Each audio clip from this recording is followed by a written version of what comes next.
Bien, les invito a abrir nuevamente las Escrituras en el libro de Amós. Estamos estudiando el libro de Amós, que está en el Antiguo Testamento, después del libro de Joel, antes que el libro de Abdías. Y estamos hablando de Amós porque me parece que tiene un mensaje sumamente relevante para nuestros días, porque es sumamente paradójico. Tenemos la tendencia naturalmente religiosa en nuestros corazones a buscar al Señor o a acudir al Señor o a pedir auxilio al Señor cuando andamos en valle de sombras de muerte. Ahí tenemos cierta necesidad de Dios. Nuestro corazón parece mucho más sensible, pero apenas salimos del valle de sombras de muerte y parece que la vida anda mucho mejor cuando no hay problemas de salud, cuando no hay problemas financieros, cuando parece que los enemigos o aquellas personas que procuraban el mal ya no están, parece que ya no requiero tanto del Señor. Y por lo tanto tiendo a pensar en mi mente religiosa que como ya no estoy pasando por adversidades, estoy entonces alineado con la voluntad de Dios. Y tiendo a leer entonces que la prosperidad y que las cosas me vayan bien es una señal inequívoca de que Dios me está bendiciendo porque yo le agrado, porque mi vida le agrada a Dios. Si mi vida le agrada a Dios, inmediatamente voy a tener prosperidad material. Eso, amiga Yermi, no es pura religión, y eso es lo que he llamado acá un espejismo, el espejismo de creer que las cosas andan bien, y de eso nos habla el libro de Amós. El libro de Amós, había señalado, se trata de la profecía de una persona común y corriente, no era nadie particularmente extraordinario, era solo un pastor de una provincia además muy pobre de Israel, y que además se dedicaba al cultivo de higos silvestres. Ustedes podrán comprender que no es un personaje que tenga un currículum impresionante, pero que sin embargo va a desempeñar su ministerio en uno de los momentos más prósperos de la vida de Israel.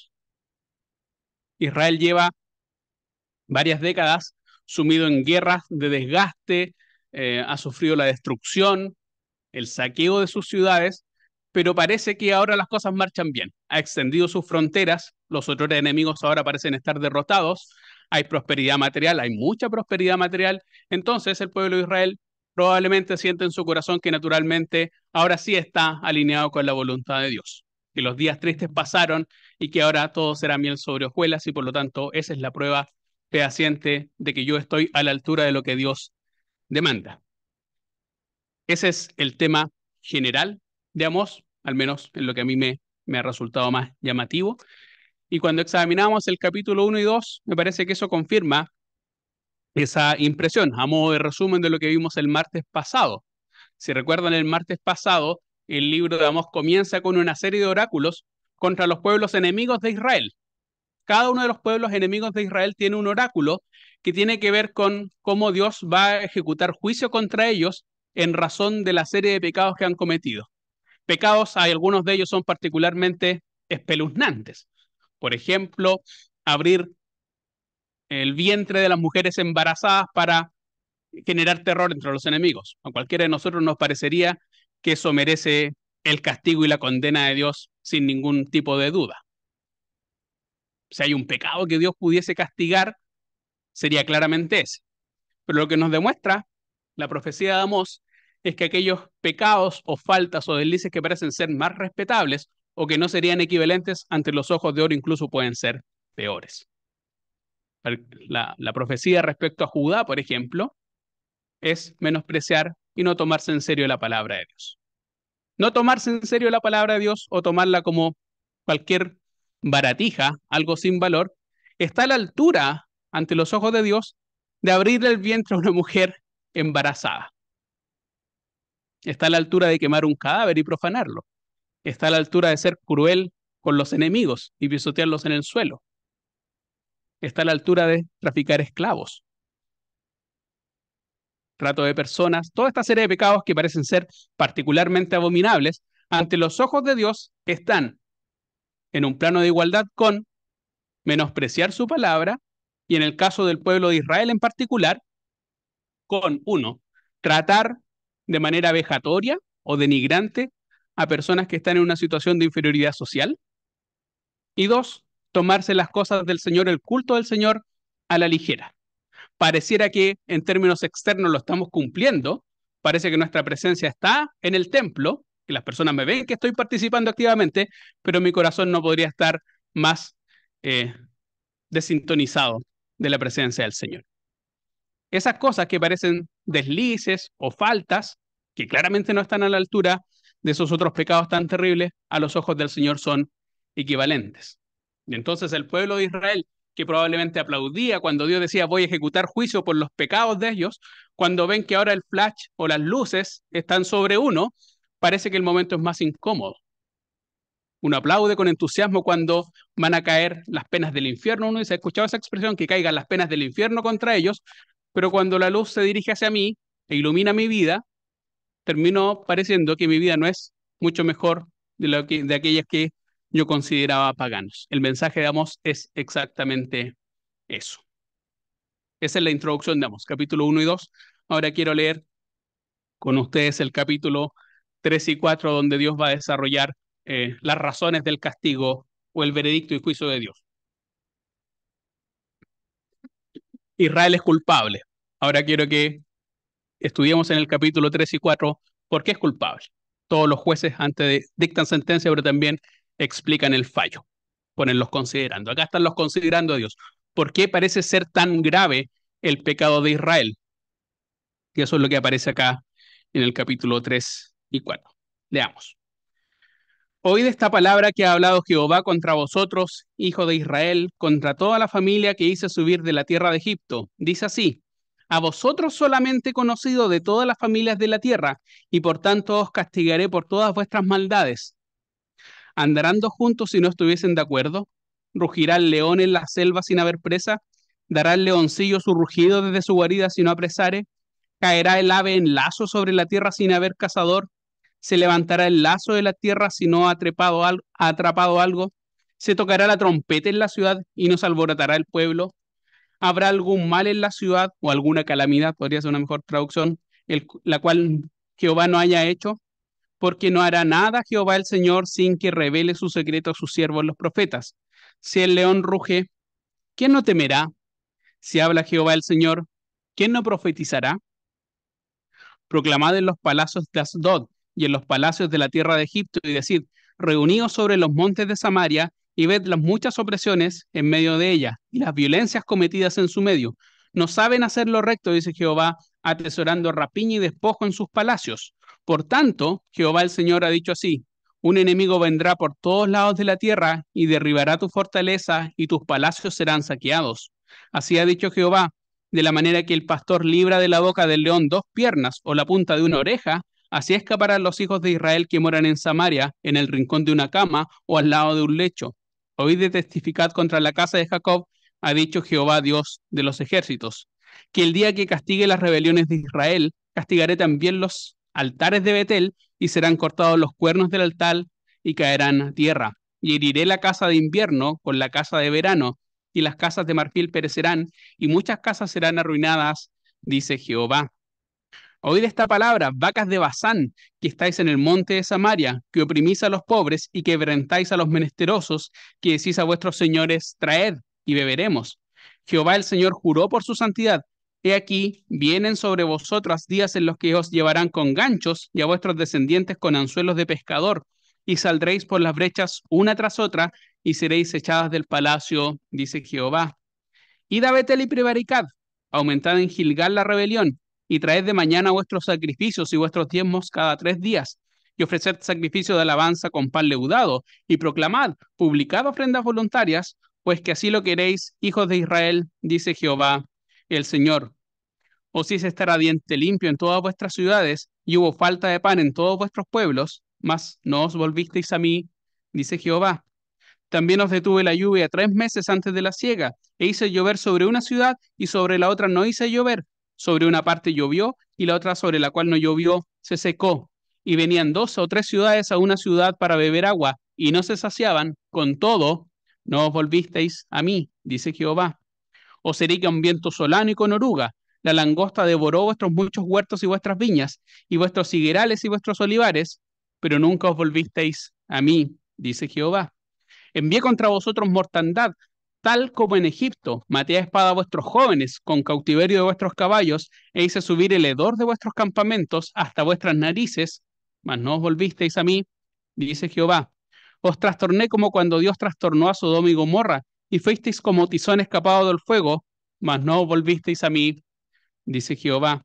Por tanto, de esta manera te haré a ti, oh Israel, y porque te he de hacer esto, prepárate para venir al encuentro de tu Dios, oh Israel. Porque aquí el que forma los montes y crea el viento y anuncia al hombre su pensamiento, el que hace de las tinieblas mañana y pasa sobre las alturas de la tierra, Jehová, Dios de los ejércitos, es su nombre. Está ahí la lectura de la palabra del Señor.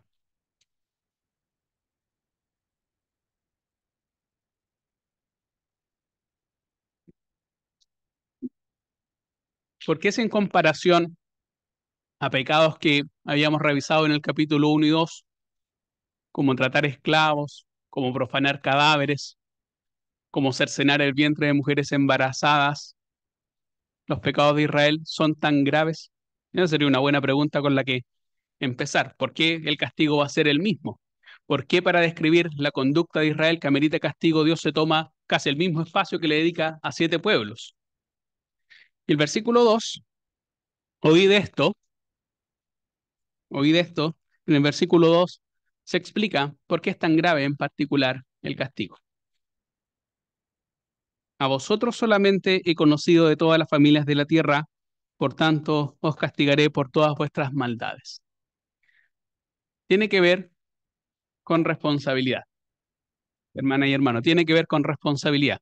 Probablemente el principio que manda acá en el capítulo 3 y en el 4 tiene que ver con esto. A mayor responsabilidad, mayor castigo. Mientras más sabes, mientras más conoces de Dios, más responsable eres por el destino de tu alma.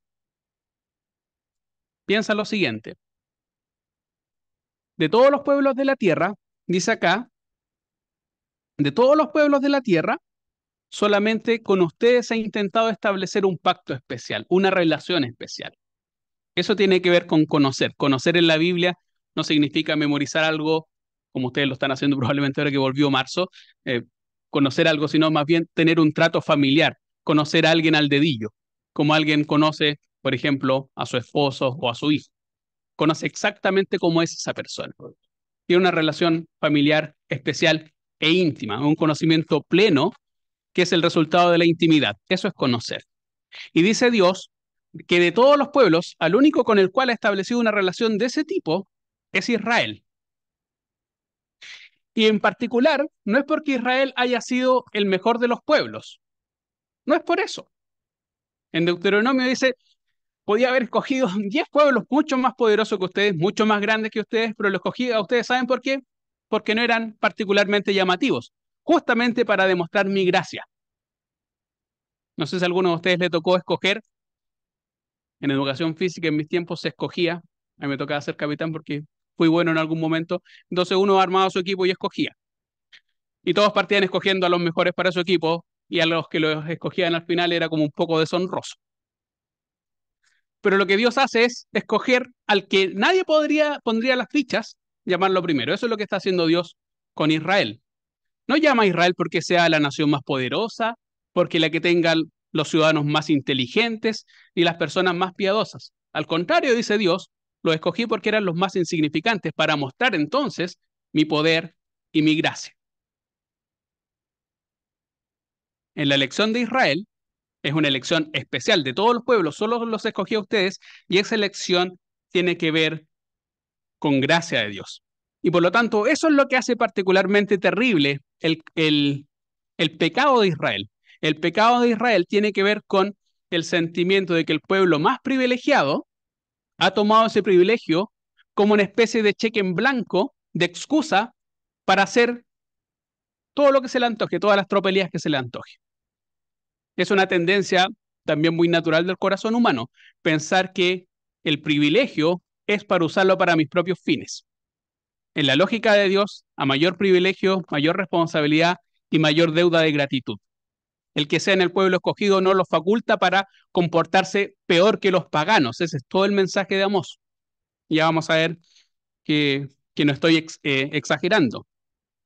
La responsabilidad de Israel hace que entonces el castigo sea mayor porque la, el conocimiento o la responsabilidad lleva por sobre sí una carga de responsabilidad.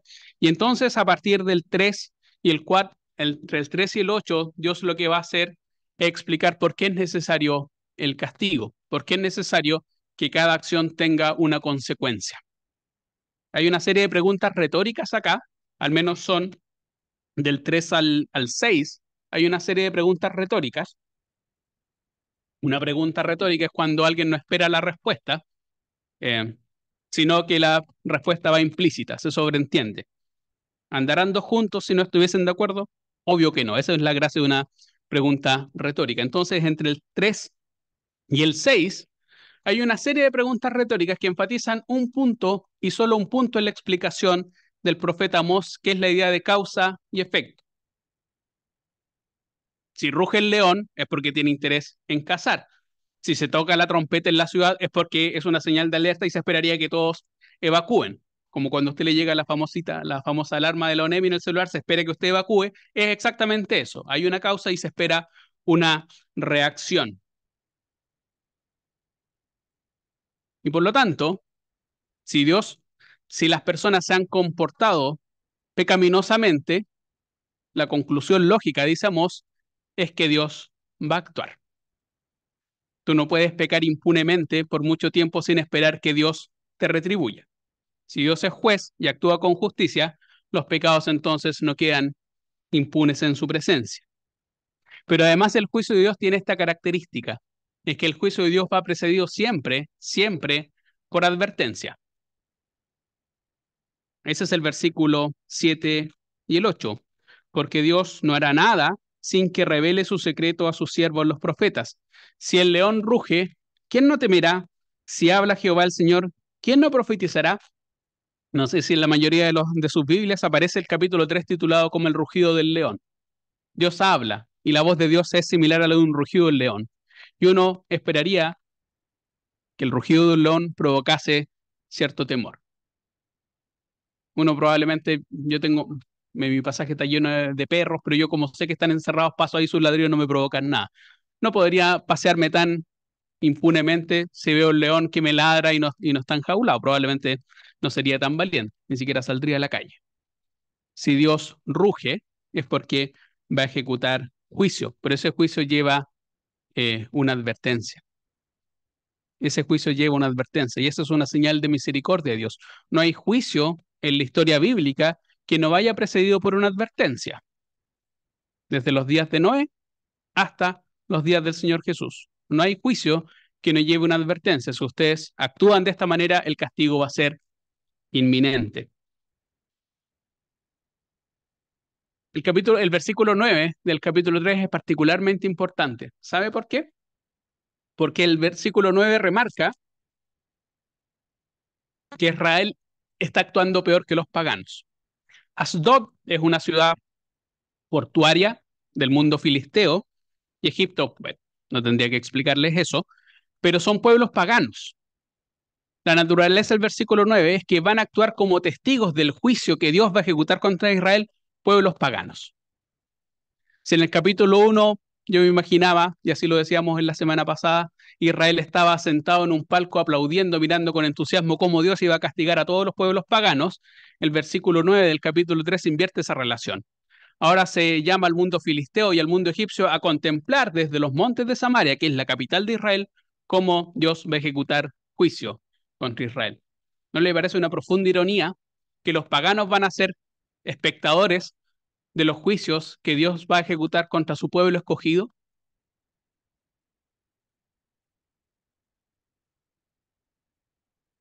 Llega a tal decadencia moral la actitud del pueblo de Israel que hasta los paganos van a actuar como tribuna, como un púlpito, como un escenario, como una tarima de personas expectantes de ver cómo Dios ejecuta su castigo. ¿Y sabe lo que es peor? Que desde el versículo 11 en adelante, lo que plantea Dios acá es que ninguna de las cosas que en ese momento de prosperidad de Israel le generan seguridad, en el momento decisivo les va a bastar. Mire,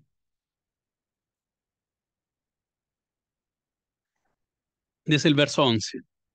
Por tanto, Jehová el Señor ha dicho así: un enemigo vendrá por todos lados de la tierra y derribará tu fortaleza y tus palacios serán saqueados. Acá está advirtiendo lo que va a pasar un par de décadas después con la invasión del mundo asirio. Pero había señalado que la profecía de Amós está en el momento probablemente más cúlmine, más importante del poderío militar del pueblo de Israel. Lo que hace el pueblo de Israel con sus enemigos es derribar sus murallas para que sean ciudades indefensas y al mismo tiempo generar fortalezas, amurallar sus ciudades de manera que sean inexpugnables. La seguridad de Israel se funda en su superioridad militar y en la posesión de fortalezas. Pero en el momento decisivo, en el momento del castigo, cuando Dios ejecute juicio, esa fortaleza militar, ese poderío militar, sus castillos, no sé si alguno de ustedes ha estado en un castillo, en una fortaleza, pero ahí uno se siente realmente seguro, eso no va a bastar.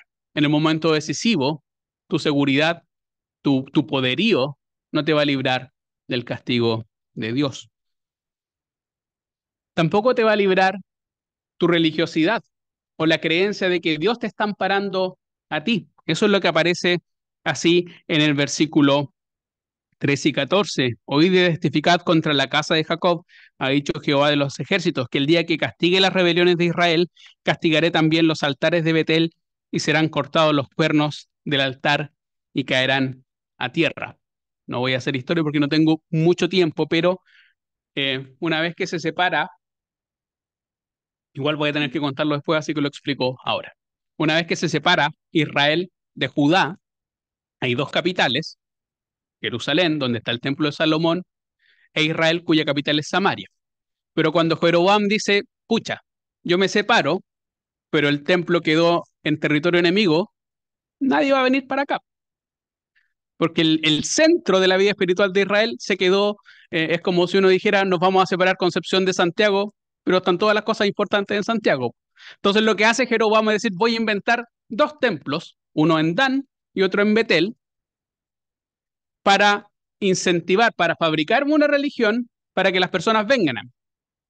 Y lo que voy a poner ahí, fíjense, es el becerro de oro. ¿Se acuerdan del becerro de oro en Éxodo?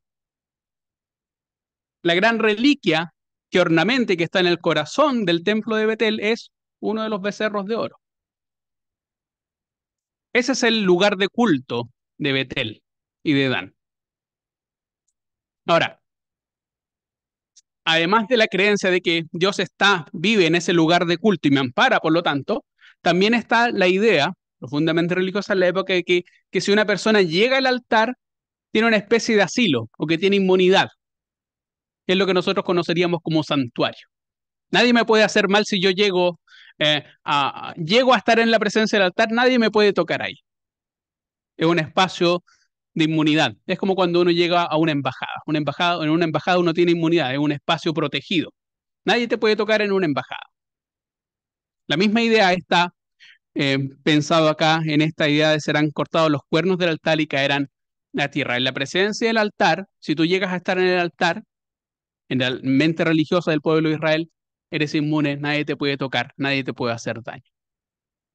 Pero lo que dice Dios acá es que eso tampoco te va a librar, ni ni tu falso sentido de seguridad religiosa en ese día va a bastar para bypassear el pecado.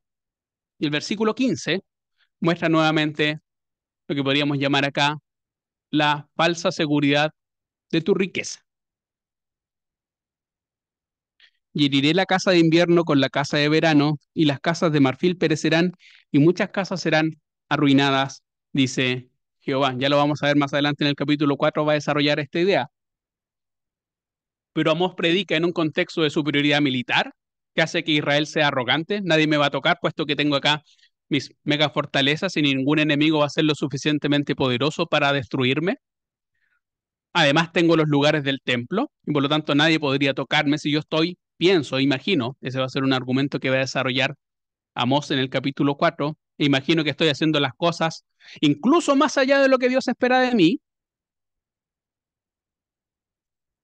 Versículo 15 nos habla de la falsa sensación de seguridad que te da tu billetera.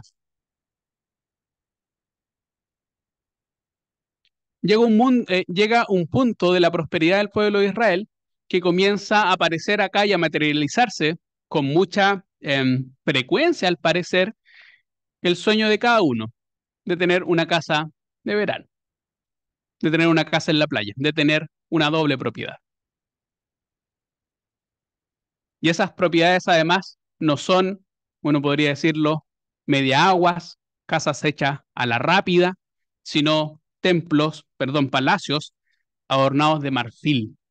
No son construcciones de madera o de vulcanita o de internet, son de marfil. Es opulencia, es lujo, es derroche de dinero. Hay casas para veranear, está mi residencia habitual, mi casa de verano. Si me da mucho calor, me voy al retiro de invierno. Cuando me da frío, me voy. Y esas casas están lujosamente adornadas. Si se fijan, en ese momento de prosperidad, soy fuerte, parece que soy piadoso y además riquezas tengo. ¿Quién me podrá tocar? Las personas tienden a sentirse intocables, tienen la tendencia a sentirse poderosas, justamente por esta falsa sensación de seguridad. Pero lo que dice el Señor por medio del profeta Amós es que ninguna de esas cosas en las cuales fundas tu falsa seguridad, ni tu poderío, ni tu aparente piedad, ni tu billetera, en el momento decisivo te van a bastar. Capítulo 4 desarrolla más esta idea. Capítulo 4 es particularmente fuerte porque comienza con una metáfora, con una burla frente a las mujeres ricas, la alta sociedad del mundo de Israel. Oí estas palabras, vacas de Basán que están en el monte de Samaria. Si recuerdan la idea de vacas de Basán o ganado de Basán, aparece también en el Salmo 22. Fuertes toros de Basán me han cercado. Basán sería, ¿cómo podríamos explicarlo en términos sencillos? Una analogía podría ser la región de los lagos, Puerto Montt, Osorno, donde las vacas comen la mejor hierba del mundo, donde usted quiere ver vacas gordas, las que pasen, miran, extienden sus ojos y pueden comer todo el pasto que quieran. Bueno, ahí está. Basán era una región más o menos así, que se caracterizaba por su desarrollo agropecuario, por su desarrollo ganadero. Vacas gordas, gordísimas.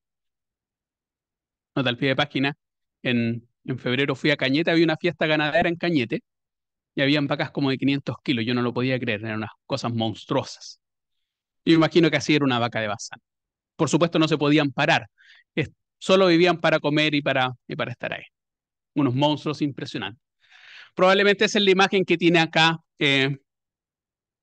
Amós en mente, pero para referirse a las mujeres de la alta sociedad de Samaria.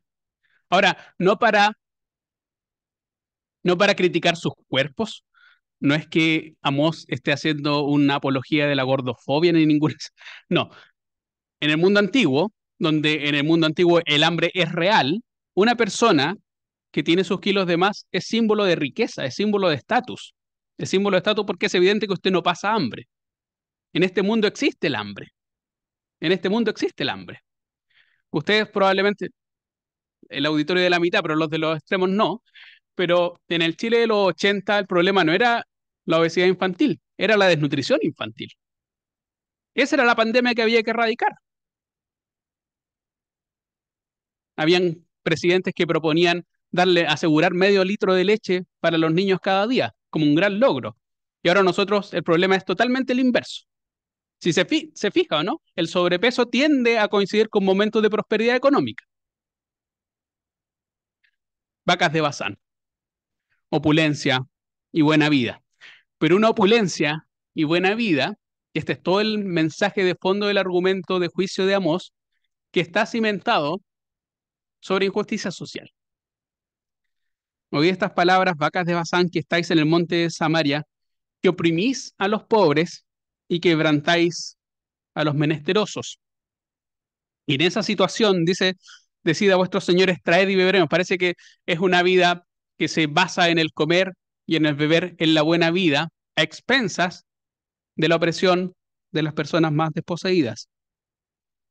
Jehová el Señor juró por su santidad. He aquí viene sobre vosotros días en que os llevarán con ganchos y vuestros descendientes con anzuelos de pescador, y saldréis por las brechas una tras otra y seréis echadas del palacio, dice Jehová. La idea es la siguiente: esa falsa sensación de seguridad que te da tu vida de opulencia, de lujo, en algún momento se va a terminar y va a salir con lo opuesto. Podría ser una buena imagen la que tiene acá Amós en mente, va a salir por lo opuesto. Apenas hay una brecha en el muro en el cual tú te ocultaste, por ahí vas a salir arrancando y te van a llevar cautivo, cosa que en efecto se va a cumplir posteriormente. Ya lo había señalado en el resumen o en la síntesis del capítulo 1 y 2, la forma en la que tú tratas a las personas que están en una situación desmejorada frente a ti, dice mucho más de tu piedad de que tu profesión de fe o que tu lucidez teológica. eh, Ahí se nota quién realmente tú eres. No como cuando departes con personas más importantes que tú, sino personas que consideras que son menos importantes que tú. Y cómo las tratas, eso dice mucho más de tu piedad de lo que dicte un certificado de buena conducta cristiana o de pureza doctrinal. Ese es el mensaje de Amós. Y del 4 en adelante viene una de las partes en las cuales yo me querría centrar más de este mensaje. Porque aquí va el fondo del asunto. Porque el pueblo de Israel piensa que está haciendo las cosas bien. Este es todo el punto del profeta Amós. Piensa que toda la vida religiosa que ellos están llevando a cabo satisface plenamente las expectativas de Dios. Se parece mucho a las preguntas retóricas de Malaquías. ¿Y en qué te hemos fallado? Se preguntan ellos como horrorizados, pues si estamos haciendo las cosas perfectas. Sería exactamente lo mismo. Mire, id a Betel, ya explicamos que era Betel y Prevaricad. Acá es estos versículos, al menos del 4 el 4 y el 5 son una especie de parodia, una parodia de un salmo que invita a los peregrinos a subir al monte a adorar. Y entonces Amós, una parodia es un chiste, una ironía, y dice, id a Betel, suban a Betel, a ese lugar santo, a su santuario donde tiene el becerro de oro, pero no adoren, sino pequen, prevaricad es eso, pequen. Y aumentad en Gilgal, que sería el otro lugar de culto, la rebelión. Y traed de mañana vuestros sacrificios y vuestros diezmos cada 3 días, y ofreced sacrificio de alabanza con pan leudado, y proclamad y publicad ofrendas voluntarias, pues así lo queréis, hijos de Israel, dice Jehová el Señor. Por eso es un espejismo, por eso la vida religiosa del pueblo en tiempos de Amós es un espejismo. Ellos creen que la están haciendo de oro, ellos creen que su vida espiritual está en regla, su vida cúltica está en regla. Ellos van a peregrinar, cumplen escrupulosamente todo lo que la ley dicta que tienen que hacer como peregrinos, traen de mañana sus sacrificios. Acá hay una especie de juego irónico, y vuestros diezmos cada 3 días. En la ley mosaica, cada 3 años, es una especie de hipérbole, es una exageración, pero en la ley mosaica, además de diezmo cada 3 años, hay un diezmo especial para el sostenimiento de los levitas. Y acá es como ustedes son tan escrupulosos que no se aguantan los 3 años y son generosos en el cumplimiento de esa ofrenda cada 3 días. Ustedes suben al templo, ustedes todas las mañanas escrupulosamente traen sus sacrificios, ustedes además dan diezmos, son particularmente generosos en las cosas de Dios cada 3 días. Además, parece que son muy agradecidos porque ofrecen sacrificios de alabanza. Los, las ofrendas de pan leudado tienen que ver con acciones de gracias, son ofrendas o son sacrificios que se esperan en términos de acción de gracias. Y ustedes además ofrecen sacrificios de alabanza con pan leudado, pero acá viene, y proclamad y publican ofrendas voluntarias. Además de eso, incluso hacen más allá de lo que la ley le exige, porque son capaces de ofrendar voluntariamente. ¿Se fija? ¿Se fija en qué consiste la distorsión religiosa del pueblo de Israel? Había señalado que una vida religiosamente activa y exteriormente vistosa no asegura la piedad. Esa fue una de las conclusiones de el martes pasado. El que tú al parecer exteriormente vengas a reunión, tengas tu Biblia, te pongas tu velo, te pongas corbata y parece que tu vida funciona exteriormente en regla, no asegura tu piedad. Incluso que hagas mucho más de lo que el mínimo que se espera, no asegura que esa vida religiosa agrade a Dios. Y el pueblo de Israel estaba convencido que esa vida religiosa, que uno podría decir incluso iba más allá de las expectativas, agradase a Dios y no lo agradaba. ¿Y sabe por qué? Acá hay una pista al final del versículo 5. Pues que así lo queréis, hijos de Israel, dice Jehová el Señor. Las traducciones que tenemos a mano no dan el ancho de la ironía, pero miren, voy a leerlo en tres versiones distintas para que se hagan la idea.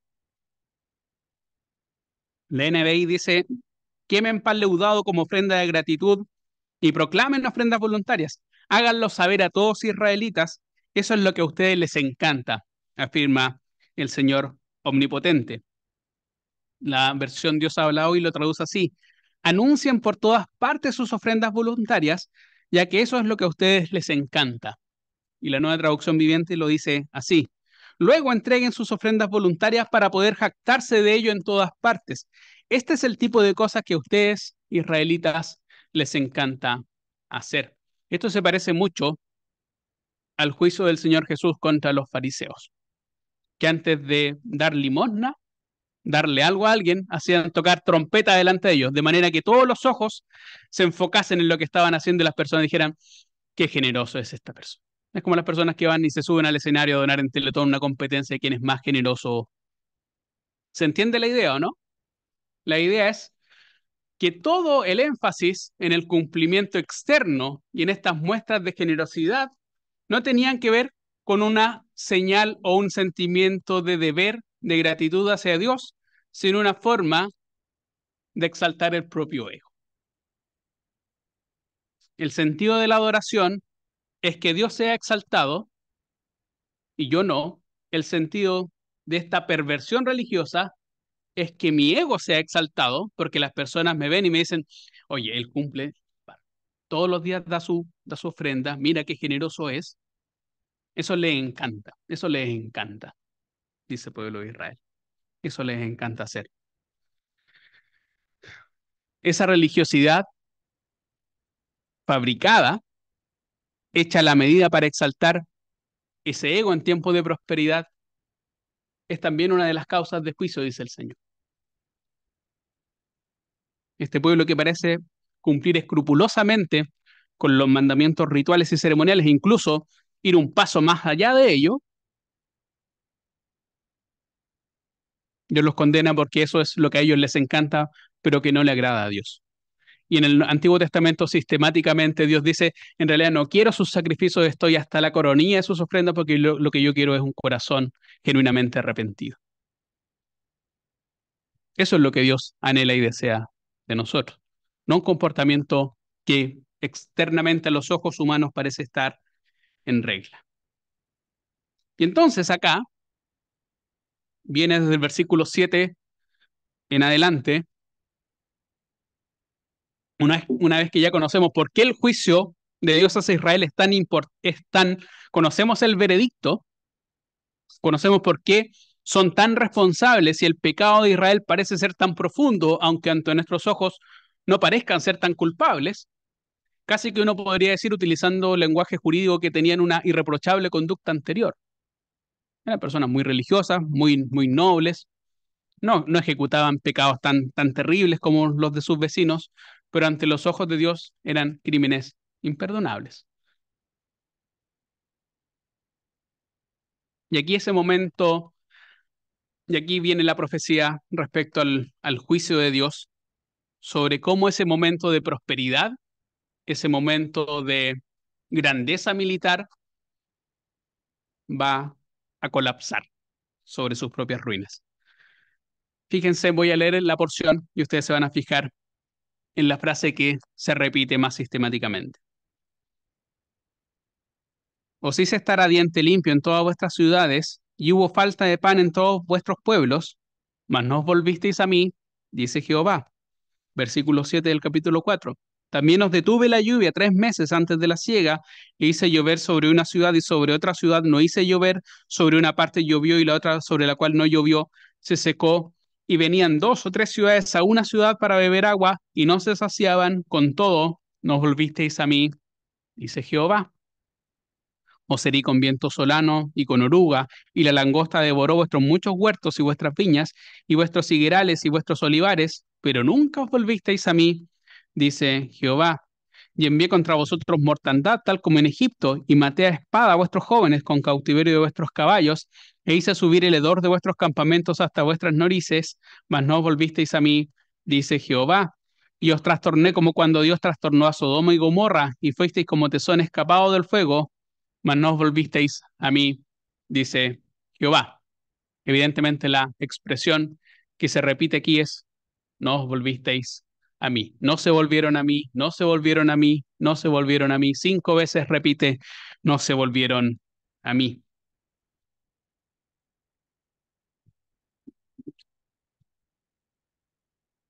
Y la conducta, si se fijan en esta porción, la conducta del pueblo de Israel no es mucho mejor que la de el faraón en Egipto frente a las plagas. Cada castigo, cada juicio de Dios lo que busca es bajarte de tu orgullo, hacerte consciente de lo pequeño que eres y lo poderoso que Dios es y llevar tu corazón hacia el arrepentimiento. Esa es la naturaleza del castigo de Dios. Y Faraón tuvo muchas oportunidades para arrepentirse. Y en lugar de arrepentirse, su corazón, en lugar de ponerse más blando, se iba poniendo más duro, más duro, más duro, hasta que Dios se lo terminó dejando duro. Ya no hubo más oportunidad para emblandecerse. Y acá la serie de castigos que Dios anuncia para el pueblo de Israel, que son la antítesis de la vida opulenta que ellos llevan. Ellos llevan una vida donde imaginábamos a esas vacas gigantes de Bazán con casas de veraneo, palacios de marfil, ciudades eh, fortificadas, una vida religiosa bullante, derrochaban dinero hasta para ofrendar generosamente. Ese momento de prosperidad falaz, porque no, no está edificada en nada consistente, va a terminar colapsando y comienza a aparecer la amenaza del hambre. Van a estar a diente limpio y comienza a aparecer el juicio de la sequía y comienza a aparecer la pobreza y la ruina económica, el colapso de toda la economía. Y van a comenzar a aparecer las calamidades como las plagas, calamidades como la guerra, donde la flor innata de los oficiales, de los jóvenes que corren presurosos a enrolarse en las filas del ejército, van a morir.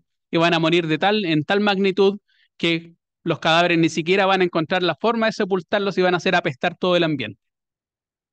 Eso es lo que dice acá el versículo 10.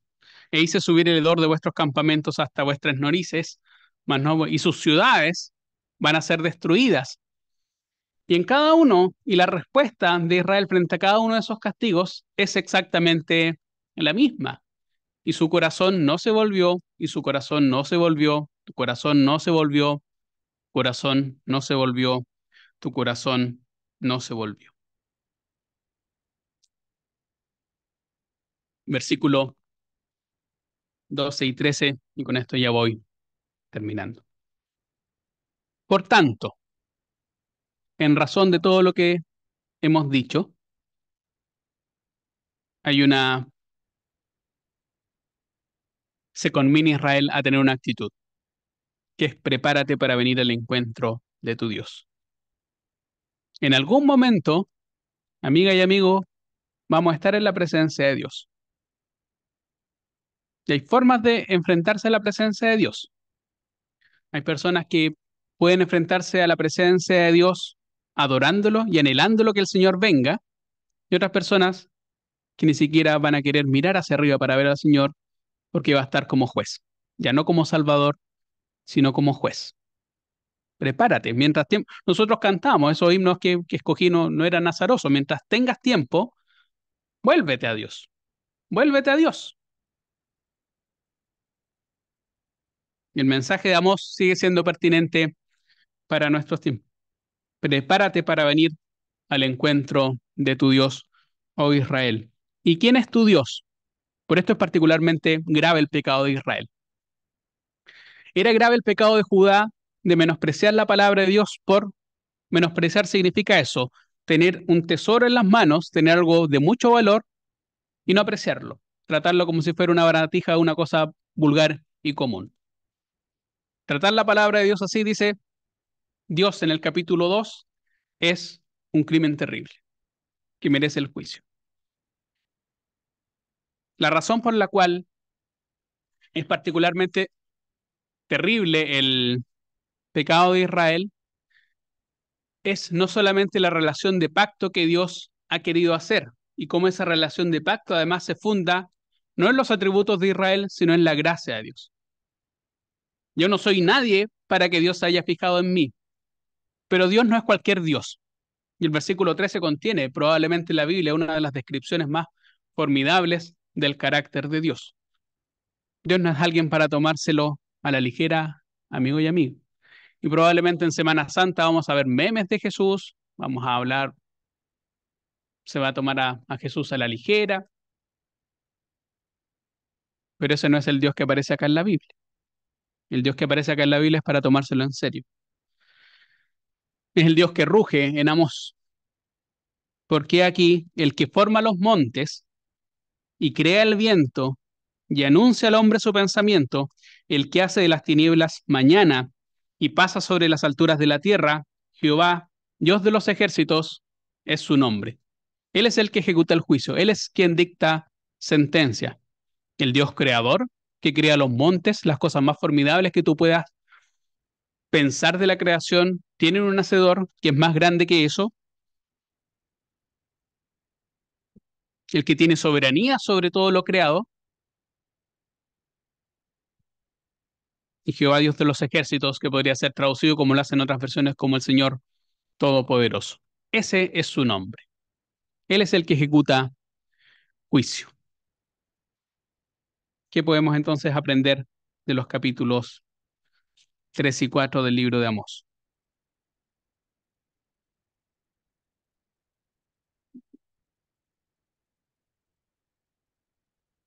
La enseñanza más evidente, la primera, es que mayor privilegio, mayor responsabilidad.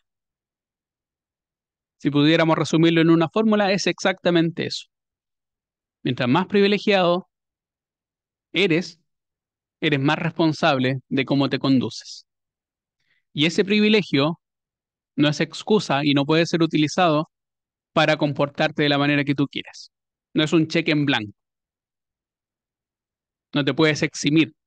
No puedes comportarte como quieras porque la responsabilidad impone, impone cierta forma de conducirte. Y eso es lo que Israel ha olvidado. Yo soy el pueblo escogido, por lo tanto puedo hacer lo que quiera.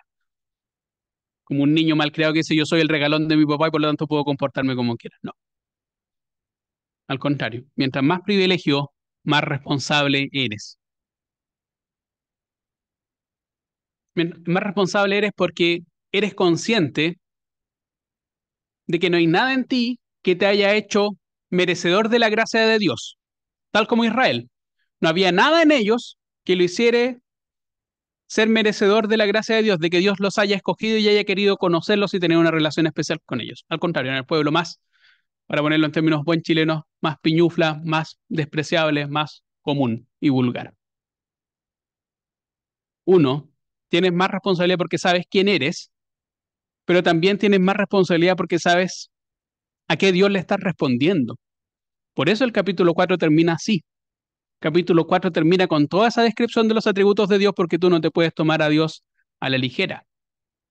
Porque Dios, el yo soy todopoderoso, ese es el nombre de Dios. A mayor privilegio, mayor responsabilidad y por lo tanto mayor castigo. Lo segundo que podríamos aprender es que tus fuentes mundanas de seguridad son también un espejismo. Eso lo enseña otro libro de la Biblia que se llama Eclesiastés. Las cosas en las que tú fundas tu felicidad acá en la tierra, tu seguridad acá en la tierra, riqueza, fama, gloria, honor, salud incluso, son efímeras, son niebla. se diluyen, no perduran, están destinadas a caducar, a desvanecerse, a perecer.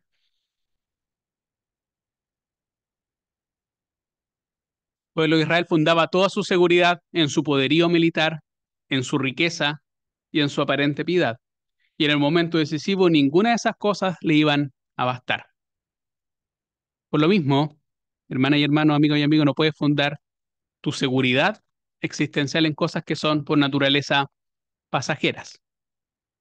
No puedes confiar que mientras tu billetera ande bien, toda tu vida va a estar bien. Que mientras tu salud esté bien, todo lo demás va a estar bien. Que mientras tenga trabajo y tenga un buen título, todo lo demás está bien. Y de ahí no me va a tocar nadie, voy a tener una... Todas esas cosas son pasajeras. Y nada de eso te va a salvar o va a servir de mucho en la presencia de Dios. Si quieres fundar tu seguridad, la seguridad de tu vida en cosas que permanecen y no en cosas que pasan, fúndala entonces en el Señor. Él no defrauda, es una esperanza que no defrauda, va a decir Pablo en otra ocasión.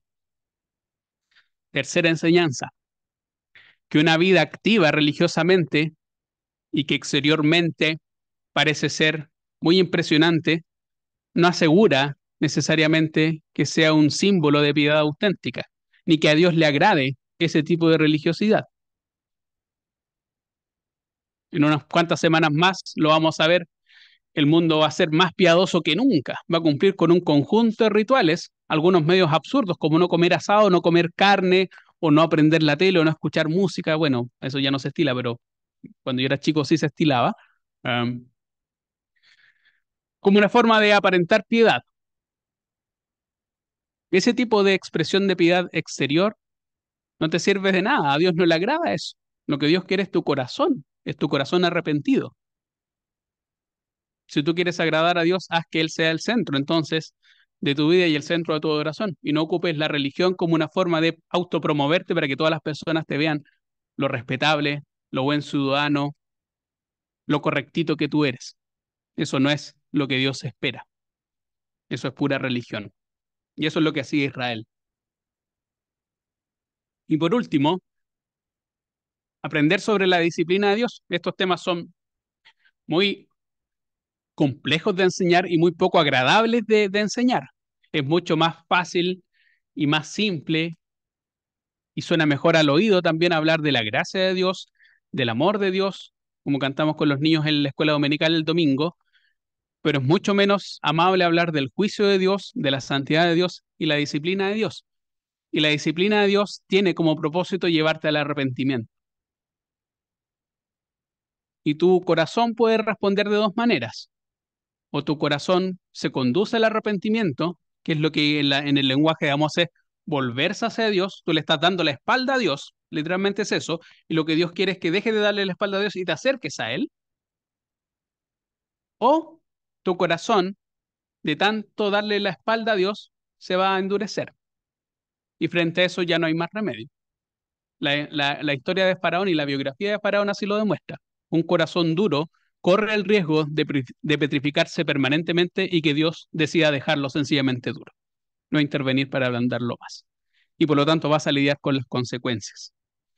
No seas terco entonces a la voz de Dios y arrepiéntete antes que sea demasiado tarde. Que el Señor bendiga su palabra. Oremos para terminar.